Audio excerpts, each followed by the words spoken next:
Very good morning and welcome to Breakfast with Dan Walker and Louise Minchin. Headlines for you at 6 o'clock this morning. A country struggling to breathe. India registers a record-breaking number of new coronavirus cases for a fifth day in a row. Questions grow for the Prime Minister about the refurbishment of his Downing Street flat as Labour demands a formal inquiry. A very good morning from the England-Scotland border, open for non-essential travel for the first time since Christmas. What does it mean for hotels, hospitality and those hoping to get hitched here in Gretna? Manchester City win the League Cup for a fourth year in a row, and it all happened in front of 8,000 spectators at Wembley.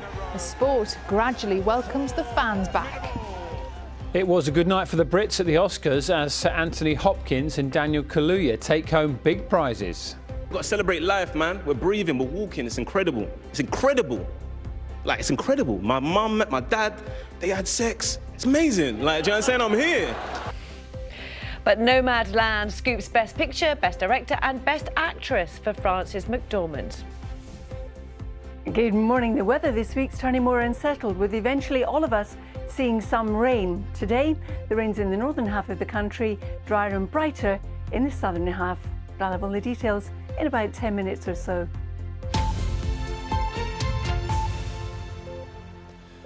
Good morning, it's Monday, it's the 26th of April. Top story for you this morning is that India has recorded another global record of new coronavirus cases for a fifth day running, with more than 352,000 infections reported in the last 24 hours. Hospitals in Delhi have completely run out of beds and some are missing critical supplies, including oxygen. The UK, along with others, is now sending medical aid to the country. Our India correspondent Yogita Limai reports. The capital is being ravaged at a frightening speed.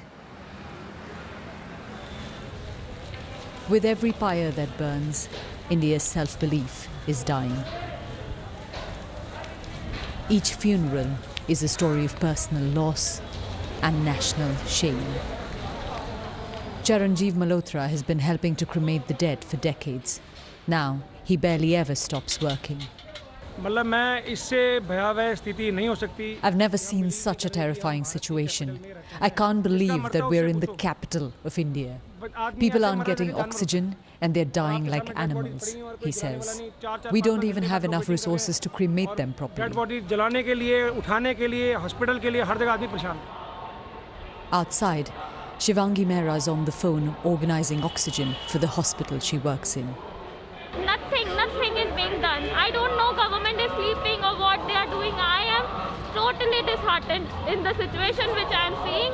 Government is a literal failure. A person cannot live here in Delhi. A person cannot even die peacefully in Delhi.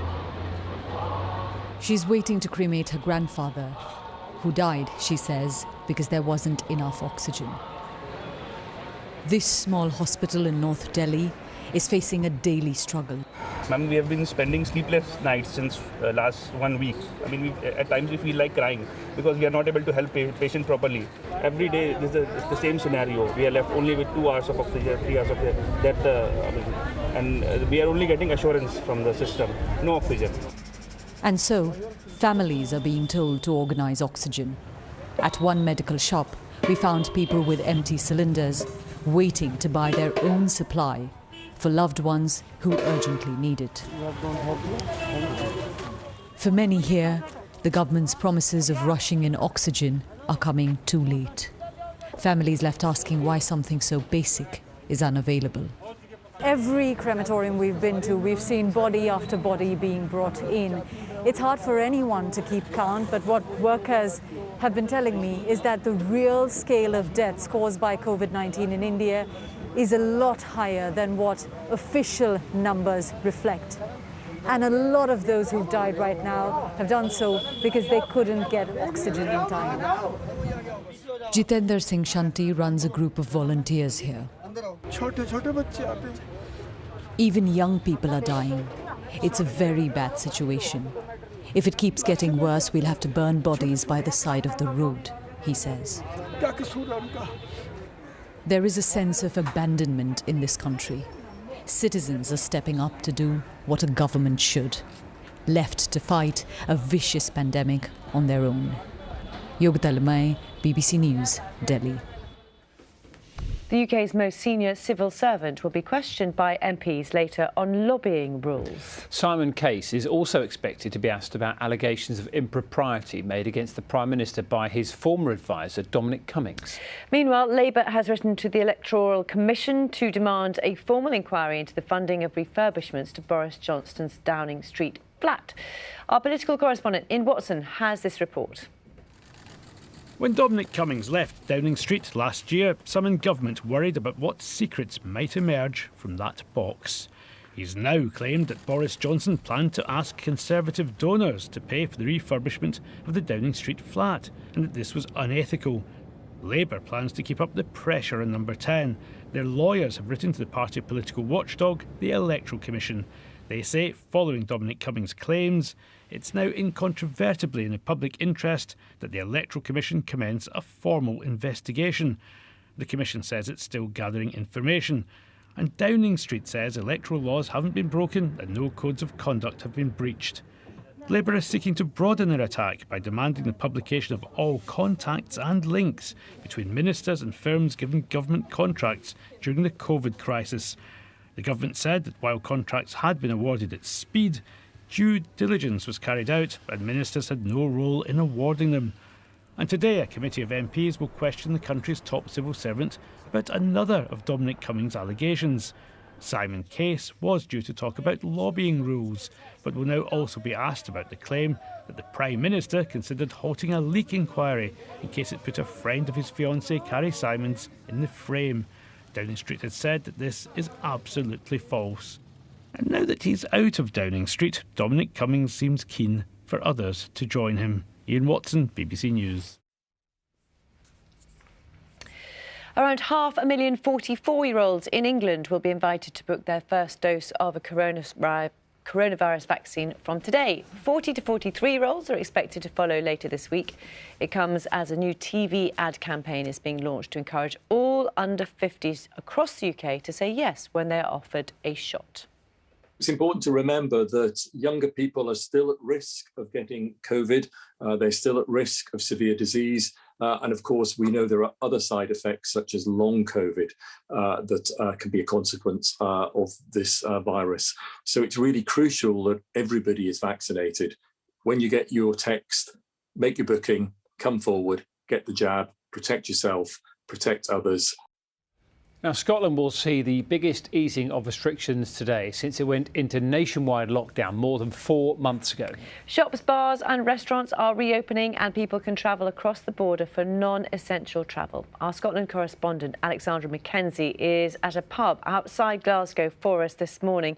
It's a big day, isn't it? Morning.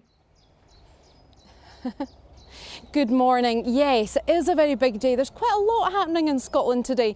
Things are going to feel much more normal from today.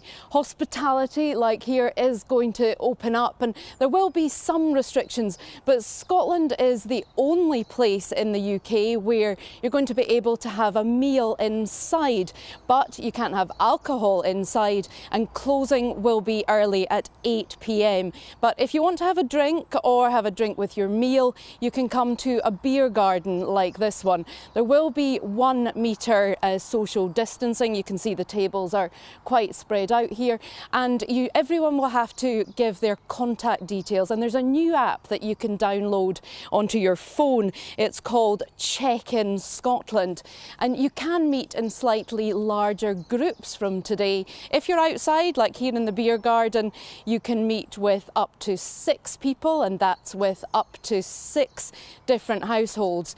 If you are inside, you can still meet with up to 6 people, but that's going to be with only 2 households. And another big thing that's going to happen today, that's going to be retail is opening. So if you want to hit the shops, you can do that from today.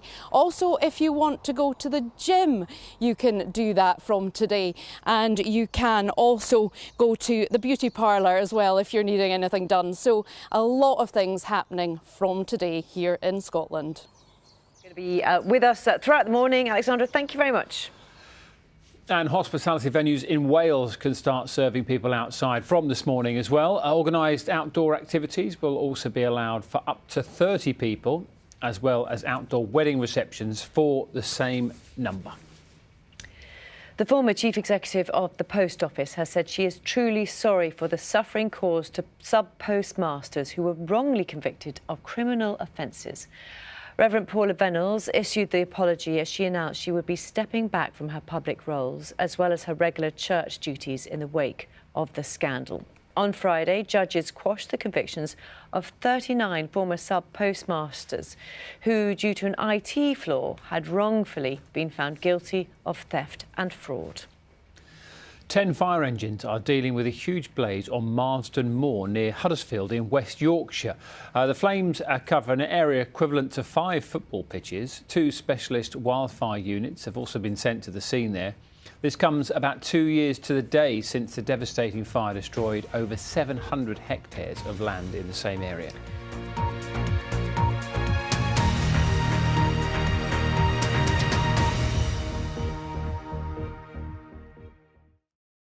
See the headlines as they happen and watch BBC News live in the app and get the full story with bbc.co.uk/news. Follow the story for all the latest with BBC News.